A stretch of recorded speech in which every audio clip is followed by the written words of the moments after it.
ओम शांति। आज 23 जुलाई 2025 बाबा के महावाक्य है। मीठे बच्चे, जब समय मिले तो एकांत में बैठ विचार सागर मंथन करो।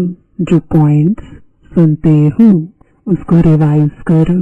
प्रश्न है, तुम्हारी याद की यात्रा पूरी कब होगी? उत्तर है, जब तुम्हारी कोई भी कर्मेंद्रियां धोखा ना दे, कर्मातीत अवस्था हो जाए, तब याद की यात्रा पूरी होगी। अभी तुमको पूरा पुरुषार्थ करना है, ना उम्मीद नहीं बनना है, सर्विस पर तत्पर रहना है। ओम शांति। मीठे मीठे बच्चे आत्मा अभिमानी होकर बैठे हो। बच्चे समझते हैं आधा कल्प हम देही अभिमानी रहे हैं। अब देही अभिमानी हो रहने के लिए मेहनत करनी पड़ती है। बाप आकर समझाते हैं, अपने को आत्मा समझकर बैठो, तब ही बाप याद आएगा, नहीं तो भूल जाएंगे। याद नहीं करेंगे तो यात्रा कैसे कर सकेंगे? पाप कैसे कटेंगे? घाटा पड़ जाएगा। यह तो घड़ी घड़ी याद करो, यह है मुख्य बात। बाकी तो बाप अनेक प्रकार की युक्तियां बतलाते हैं। रॉन्ग क्या है, राइट क्या है, वह भी समझाया है। बाप तो ज्ञान का सागर है, भक्ति को भी जानते हैं। बच्चों को भक्ति में क्या क्या करना पड़ता है समझाते हैं। यह यज्ञ तप आदि करना, यह सब है भक्ति मार्ग। भल बाप की महिमा करते हैं, परंतु उल्टी। वास्तव में श्री कृष्ण की महिमा भी पूरी नहीं जानते। हर एक बात को समझना चाहिए ना। जैसे श्री कृष्ण को वैकुंठनाथ कहा जाता है। अच्छा, बाबा पूछते हैं, श्री कृष्ण को त्रिलोकीनाथ कहा जा सकता है? गाया जाता है ना त्रिलोकीनाथ। अब त्रिलोकी के नाथ अर्थात 3 लोक, मूल वतन, सूक्ष्म वतन, स्थूल वतन। तुम बच्चों को समझाया जाता है, तुम ब्रह्मांड के भी मालिक हो। श्री कृष्ण ऐसे समझते होंगे कि हम ब्रह्मांड के मालिक हैं। नहीं, वह तो वैकुंठ में थे। वैकुंठ कहा जाता है स्वर्ग, नई दुनिया को। तो वास्तव में त्रिलोकीनाथ कोई भी है नहीं। बाप राइट बात समझाते हैं। 3 लोक तो है। ब्रह्मांड का मालिक शिव बाबा भी है, तुम भी हो। सूक्ष्म वतन की तो बात ही नहीं। स्थूल वतन में भी वह मालिक नहीं है। न स्वर्ग का न नर्क का मालिक है। श्री कृष्ण है स्वर्ग का मालिक। नर्क का मालिक है रावण। इनको रावण राज्य, आसुरी राज्य कहा जाता है। मनुष्य कहते भी हैं, परंतु समझते नहीं है। तुम बच्चों को बाप बैठ समझाते हैं। रावण को 10 शीश देते हैं। 5 विकार स्त्री के, 5 विकार पुरुष के। अब 5 विकार तो सबके लिए है। सब है ही रावण राज्य में। अभी तुम श्रेष्ठाचारी बन रहे हो। बाप आकर श्रेष्ठाचारी दुनिया बनाते हैं। एकांत में बैठने से ऐसे ऐसे विचार सागर मंथन चलेगा। उस पढ़ाई के लिए भी स्टूडेंट एकांत में किताब ले जाकर पढ़ते हैं। तुमको किताब तो पढ़ने की दरकार नहीं। हाँ, तुम पॉइंट्स नोट करते हो, इसको फिर रिवाइज करना चाहिए। यह बड़ी गूढ़ बातें हैं, समझने की बात कहते हैं ना। आज तुमको गुह्य ते गुह्य नई नई पॉइंट्स समझाता हूँ। पारसपुरी के मालिक तो लक्ष्मी नारायण है। ऐसे भी नहीं कहेंगे कि विष्णु है। विष्णु को भी समझते नहीं है कि यही लक्ष्मी नारायण है। अभी तुम शॉर्ट में इन ऑब्जेक्ट समझाते हो। ब्रह्मा सरस्वती कोई आपस में मेल फीमेल नहीं है। यह तो प्रजापिता ब्रह्मा है ना। प्रजापिता ब्रह्मा को ग्रेट ग्रेट ग्रैंडफादर कह सकते हैं। शिव बाबा को सिर्फ बाबा ही कहेंगे, बाकी सब हैं ब्रदर्स। इतने सब ब्रह्मा के बच्चे हैं। सबको मालूम है हम भगवान के बच्चे ब्रदर्स हो गए, परंतु वह है निराकारी दुनिया में। अभी तुम ब्राह्मण बने हो। नई दुनिया सतयुग को कहा जाता है। इनका नाम फिर पुरुषोत्तम संगम युग रखा है। सतयुग में होते ही है पुरुषोत्तम। यह बड़ी वंडरफुल बातें हैं। तुम नई दुनिया के लिए तैयार हो रहे हो। इस संगम युग पर ही तुम पुरुषोत्तम बनते हो। कहते भी हैं हम लक्ष्मी नारायण बनेंगे। यह है सबसे उत्तम पुरुष। उन्हों को फिर देवता कहा जाता है। उत्तम ते उत्तम नंबर 1 है लक्ष्मी नारायण। फिर नंबरवार तुम बच्चे बनेंगे। सूर्यवंशी घराने को उत्तम कहेंगे। नंबर 1 तो है ना। आहिस्ते आहिस्ते कला कम होती है। अभी तुम बच्चे नई दुनिया का मुहूर्त करते हो। जैसे नया घर तैयार होता है तो बच्चे खुश होते हैं, मुहूर्त करते हैं। तुम बच्चे भी नई दुनिया को देख खुश होते हो, मुहूर्त करते हो। लिखा हुआ भी है सोने के फूलों की वर्षा होती है। तुम बच्चों को कितना खुशी का पारा चढ़ना चाहिए। तुमको सुख और शांति दोनों मिलते हैं। दूसरा कोई नहीं जिनको इतना सुख और शांति मिले। दूसरे धर्म आते हैं तो द्वैत हो जाता है। तुम बच्चों को अपार खुशी है हम पुरुषार्थ कर ऊंच पद पाए। ऐसे नहीं कि जो तकदीर में होगा सो मिलेगा। पास होने होंगे तो होंगे नहीं। हर बात में पुरुषार्थ जरूर करना है। पुरुषार्थ नहीं पहुंचता है तो कह देते जो नसीब में होगा। फिर पुरुषार्थ करना ही बंद हो जाता है। बाप कहते हैं तुम माताओं को कितना ऊंच बनाता हूँ। फीमेल का नाम सब जगह है। विलायत में भी मान है। यहाँ बच्ची पैदा होती है तो उल्टा मंजा यानी उल्टी चारपाई कर देते। दुनिया बिल्कुल ही डर्टी है। इस समय तुम बच्चे जानते हो भारत क्या था अब क्या है। मनुष्य भूल गए हैं, सिर्फ शांति शांति मांगते रहते हैं। विश्व में शांति चाहते हैं। तुम यह लक्ष्मी नारायण का चित्र दिखाओ। इन्हों का राज्य था तो पवित्रता सुख शांति भी थी। तुमको ऐसा राज्य चाहिए ना। मूल वतन में तो विश्व की शांति नहीं कहेंगे। विश्व में शांति तो यहाँ होगी ना। देवताओं का राज्य सारे विश्व में था। मूल वतन तो है आत्माओं की दुनिया।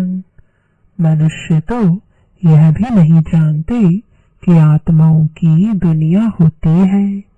बाप कहते हैं हम तुमको कितना ऊंच पुरुषोत्तम बनाता हूँ। यह समझाने की बात है। ऐसे नहीं रड़ियां मारेंगे भगवान आया है तो कोई मानेगा नहीं और ही गाली खाएंगे और खिलाएंगे। कहेंगे बीके अपने बाबा को भगवान कहती है। ऐसी सर्विस नहीं होती है। बाबा युक्ति बताते रहते हैं। कमरे में 8-10 चित्र दीवार में अच्छी रीति लगा दो और बाहर में लिख दो, बेहद के बाप से बेहद सुख का वर्षा लेना है अथवा मनुष्य से देवता बनना है। तो आओ हम आपको समझाएं। ऐसे बहुत आने लग पड़ेंगे, आप ही आते रहेंगे। विश्व में शांति तो थी ना, अभी इतने ढेर धर्म है, तुम प्रधान दुनिया में शांति कैसे हो सकती है। विश्व में शांति वह तो भगवान ही कर सकता है।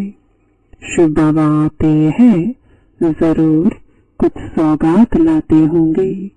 एक ही बाप है जो इतना दूर से आते हैं और यह बाबा एक ही बार आते हैं।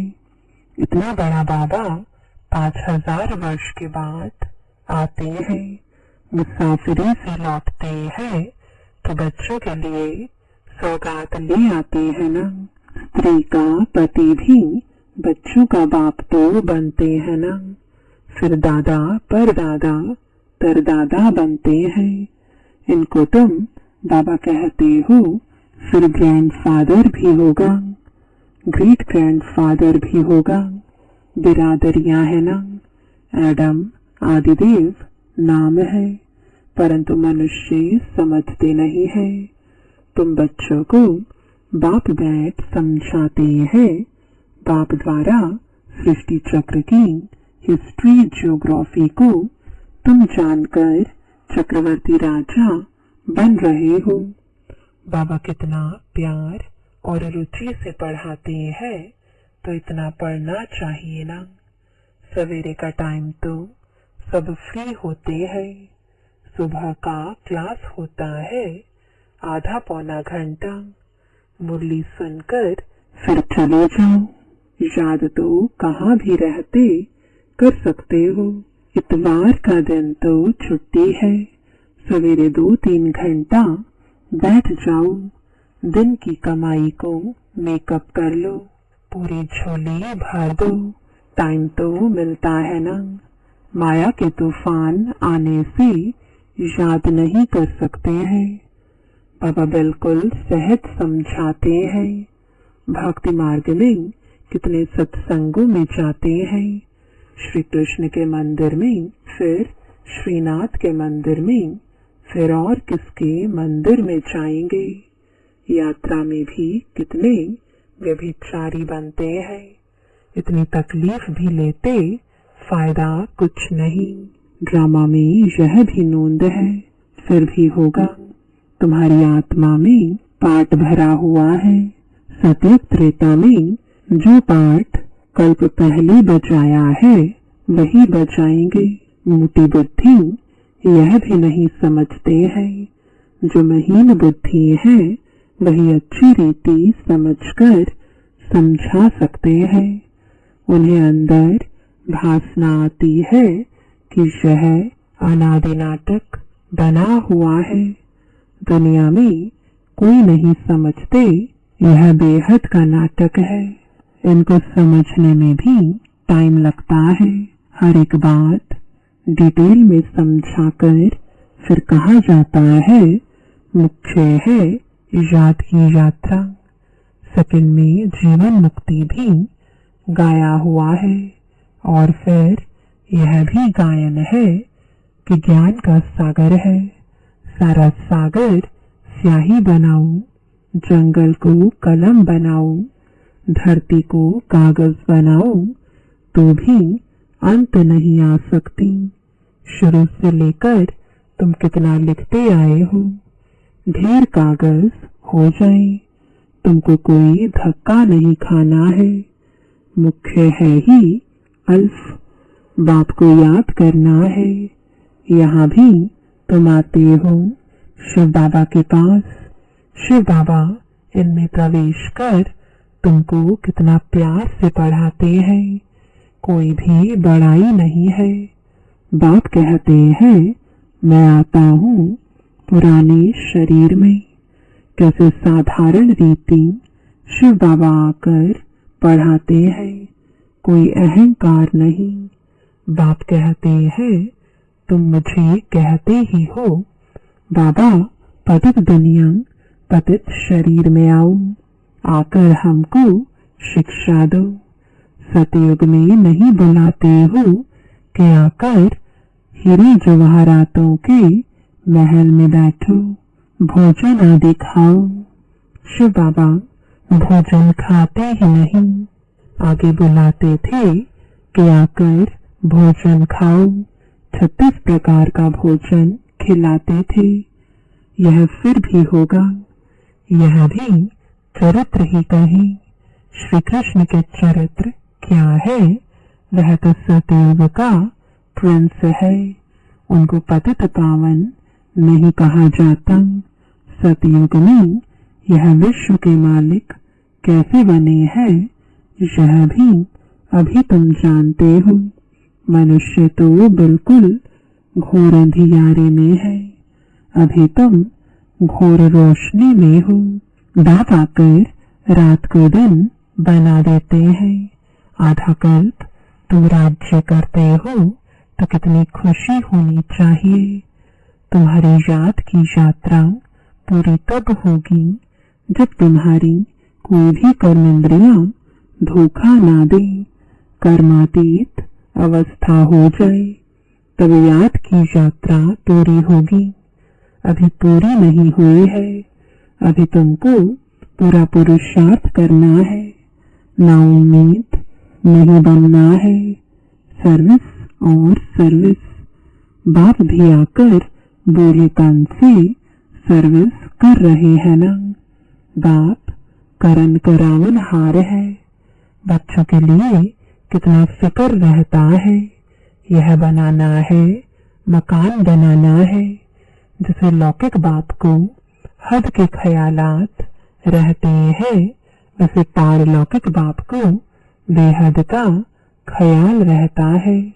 तुम बच्चों को ही सर्विस करनी है। दिन प्रतिदिन बहुत सहज होता जाता है। जितना विनाश के नजदीक आते जाएंगे उतना ताकत आती जाएगी।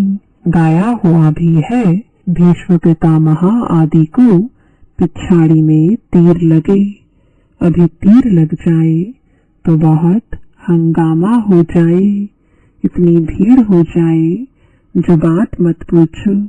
कहते हैं ना, माथा खुजलाने की फुर्सत नहीं, ऐसे कोई है नहीं। परंतु भीड़ हो जाती है तो फिर ऐसे कहा जाता है। जब इन्हों को तीर लग जाए तो फिर तुम्हारा प्रभाव निकलेगा। सब बच्चों को बाप का परिचय मिलना तो है। तुम 3 पैर पृथ्वी में भी यह अविनाशी हॉस्पिटल और गॉडली यूनिवर्सिटी खोल सकते हो। पैसा नहीं है तो भी हर्जा नहीं है, जो तो तुमको मिल जाएंगे। सर्विस में मान अपमान, दुख सुख, ठंडी गर्मी सब सहन करनी है। किसको हीरे जैसा बनाना कम बात है क्या? बाप कभी थकता है क्या? तुम क्यों थकते हो? अच्छा, मीठे मीठे सिकिलदे बच्चों प्रति माता पिता बाप दादा का याद प्यार और गुड मॉर्निंग। रूहानी बाप की रूहानी बच्चों को नमस्ते। रूहानी बच्चों की रूहानी बाप दादा को गुड मॉर्निंग और नमस्ते। धारणा के लिए मुख्य सार है, पहला, सवेरे के समय आधा पौना घंटा बहुत प्यार व रुचि से पढ़ाई पढ़नी है। बाप की याद में रहना है। याद का ऐसा पुरुषार्थ हो जो सब कर्मेंद्रियां वश में हो जाए। दूसरा, सर्विस में दुख सुख, मान अपमान, गर्मी ठंडी सब कुछ सहन करना है। कभी भी सर्विस में थकना नहीं है। 3 पैर पृथ्वी में भी हॉस्पिटल कम यूनिवर्सिटी खोल हीरे जैसा बनाने की सेवा करनी है, वरदान है। सच्चे आत्मिक स्नेह की अनुभूति कराने वाले मास्टर स्नेह के सागर भव। जैसे सागर के किनारे जाते हैं तो शीतलता का अनुभव होता है, ऐसे आप बच्चे मास्टर स्नेह के सागर बनो तो जो भी आत्मा आपके सामने आए वो अनुभव करे कि स्नेह के मास्टर सागर की लहरें स्नेह की अनुभूति करा रही है। क्योंकि आज की दुनिया सच्चे आत्मिक स्नेह की भूखी है। स्वार्थी स्नेह देख देख उस स्नेह से दिलोपराम हो गई है।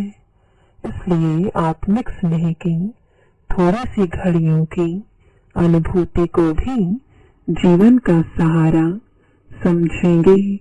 स्लोगन है, ज्ञान धन से भरपूर रहो तो स्थूल धन की प्राप्ति स्वतः होती रहेगी। आज का अव्यक्त इशारा, संकल्पों की शक्ति जमा कर श्रेष्ठ सेवा के निमित्त बनो। जैसे सतयोगी सृष्टि के लिए कहते हैं कि एक राज्य एक धर्म है, ऐसे ही अब स्वराज्य में भी एक राज्य अर्थात स्व के इशारे पर सभी चलने वाले हो। मन अपनी मनमत न चलावे, बुद्धि अपनी निर्णय शक्ति की हलचल न करे, संस्कार आत्मा को नाच नचाने वाले ना हो। तब कहेंगे एक धर्म एक राज्य। तो ऐसी कंट्रोलिंग पावर धारण कर लो, यही बेहद सेवा का साधन है। ओम शांति।